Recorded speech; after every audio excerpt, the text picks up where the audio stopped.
Namatay mga flashlight natin.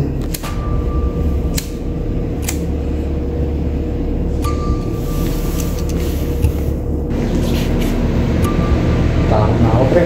May kasama tayo dito.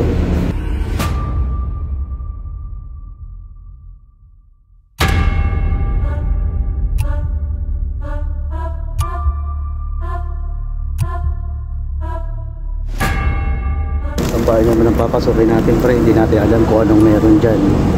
Dalas daw to tambayan ng mga kabataan. Hindi natin alam kung anong ginagawa sa loob. Tara. May tutunog na sa loob.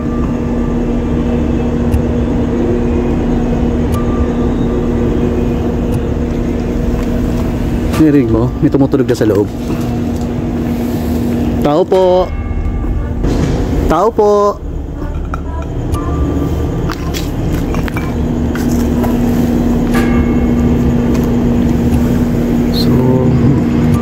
Sabi ng mga taga rito, matagal na daw abandon tong bahay na to. Pero hindi lang nila masabi kung ano yung saktong taon na siya na-abandon. Dito pa lang kami sa bungad, medyo may naririnig na kaming kaluskos sa loob. Hindi natin alam kung baka may nakatira dito. Tao po! Tao po! Kasi may naririnig na kaming kaluskos sa loob. Madalas daw ito tambayan ng mga kabataan, lalo na pag 10 oras ng gabi. Kaya nag-iingat na lang tayo. Kung mapapansin nyo yung paligid ng bahay, halos matataas na yung mga halaman. Ito pa lang sa entrance, may basura ka nang makikita. Subukan natin pumasok sa loob. Matakot dito, pre. Tataas na rin yung mga halaman dito. Sana lang walang ahas.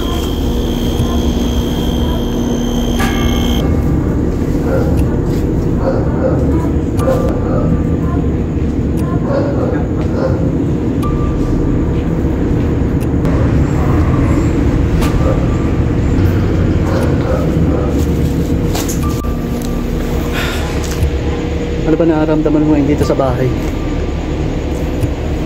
Mas nakakatakot to kaysa sa iba natin pinuntahan. Kasi ano eh, possible na kasi dalawang klase kasi yung pwede natin makasalamuha rito.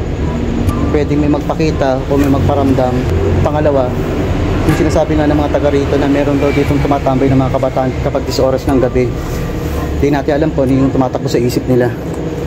Pero iikutin pa rin natin kung ano talaga yung katotohanan na bumabalot dito, kung meron ba talaga magpapakita o may magpaparamdam sa atin.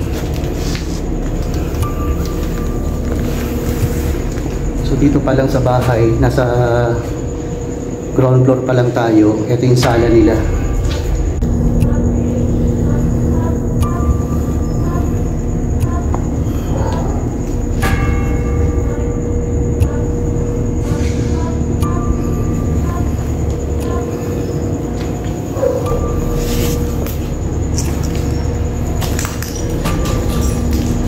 Halos may mga vandalism kang makikita dito sa mga pader. Kaya lang halos hindi mo na makikita na mukha siyang sala kasi halos nagkalat may mga basag na salamin. Tapos yung kisame talagang ano na siya, yung sira-sira na. Nahulog na rin dito sa baba. Tapos yung mga halaman halos pumasok na dito sa loob ng bahay. Wala na rin siya mga bintana. Kung iikutin natin itong bahay na to, ito papunta naman po sa may kusina. Dito yung dining area nila. Halos puro basura na rin yung mga nandito. Tapos wala na rin bintana, sira na rin. Ito naman yung kitchen nila.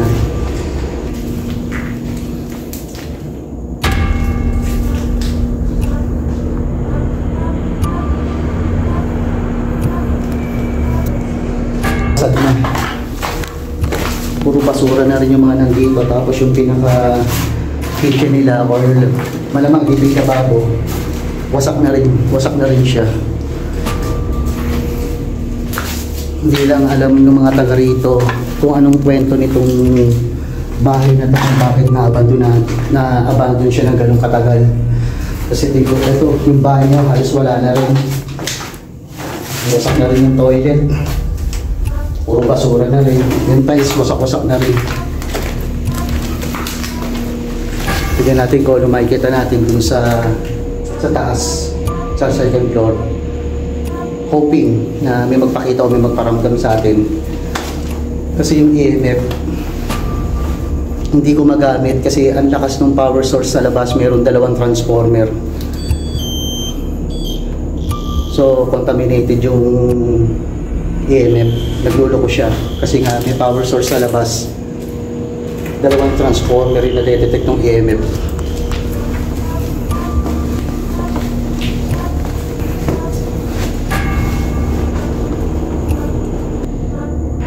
Pag-akyat pa lang dito sa hagdan, iba na yung pakaramdam ko. Hindi ko mapaliwanag. Ito nga ang bumungad sa amin pagdating dito sa second floor.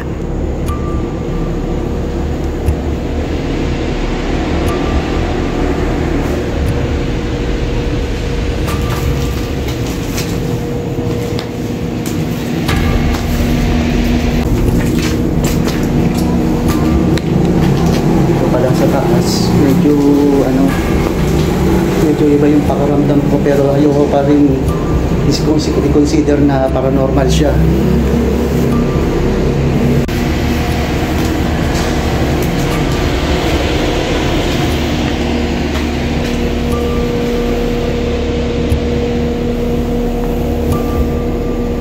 Dito sa kanan may unang banyo pero sira-sira na rin kasi may kwarto.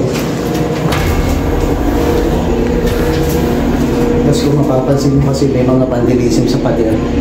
Ito yung sign kung saan meron ng mga kabataan tumatambay dito kapag is oras ng gabi.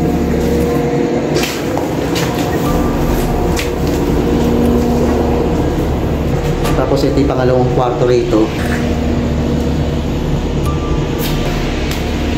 Sira na rin yung tiles.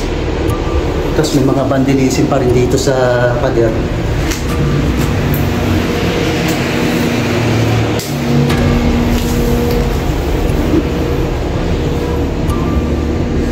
Ito yung terrace nila. Actually, malaki yung terrace nila eh. Mahaba ito. Dito. Subukan naman natin pumalik sa third floor. Ay, teka. Kasi meron pa pala dito isang kwarto.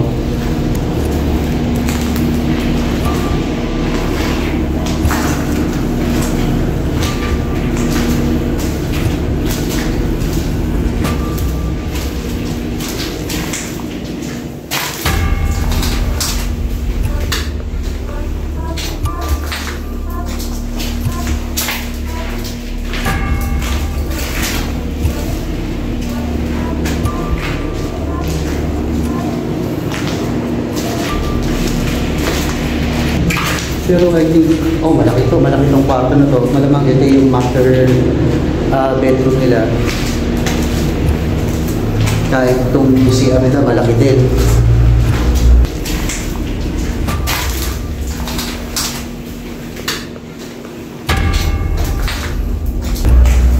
Pero dito sa CR na to, halos wala ka nang makikita kasi sira-sira rin mga tiles. Kahit mga tiles na lang sa pader yung natira.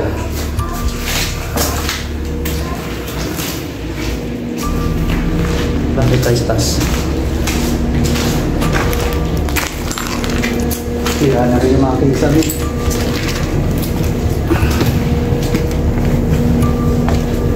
So itong packet na to, ito yung papunta naman sa third floor. Kaya lang yung third floor na to, halos rooftop na siya. Parang yan. Parang may sumusunod sa atin, hindi ko maintindihan. No? Parang may nararamdaman ako na may sumusunod pero hindi ko siya pwede consider na paranormal agad or mayroong nagpaparamdam kasi halos wala pa ako na nadedetect. Dito sa third floor o rooftop may isang kwarto pa rin pero halos wasak na. May mga bandilisin pa rin sa pader. Okay. Hindi, wala na. Halos, eto may isang CRT ito. Ganun din. Halos yung flooring niya, sira-sira na rin. Yung toilet. Yan. Yung bubong, sira na rin. Sa tagal ng panahon na na-abandon siya. Halos napabayaan na itong bahay na to. Sayang itong bahay na to, no? Napabayaan na. Tara.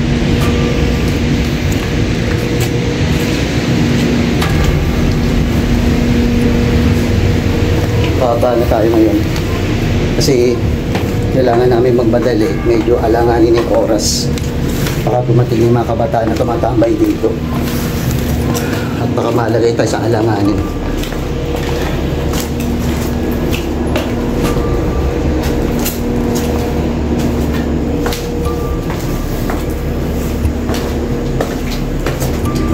So far wala pa naman akong wala akong may nararamdaman akong parang takot, pero naghahalo kasi yung takot sa mga kabataan na biglang pumupunta rito, tsaka yung ewan ko, hindi ko siya ma-explain, pero so far ang nakikita ko rito sa bahay na to yung imprint ng nakarang kung ano siya, kung ano yung itsura niya dati.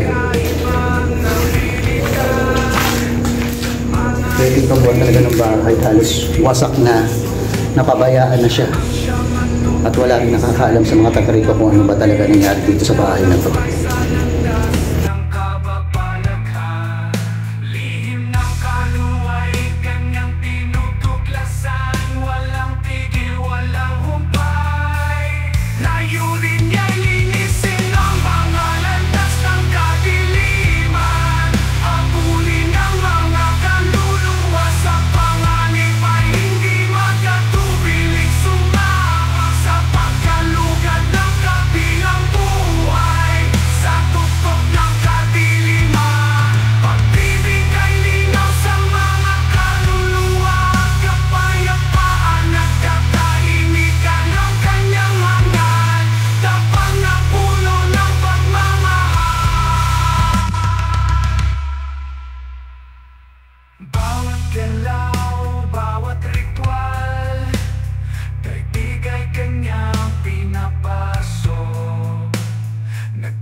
So ito yung sala.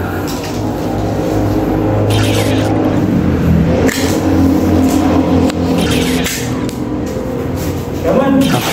Yaman mo naman. Parang may nakasilip. Saan? Dito? Dito?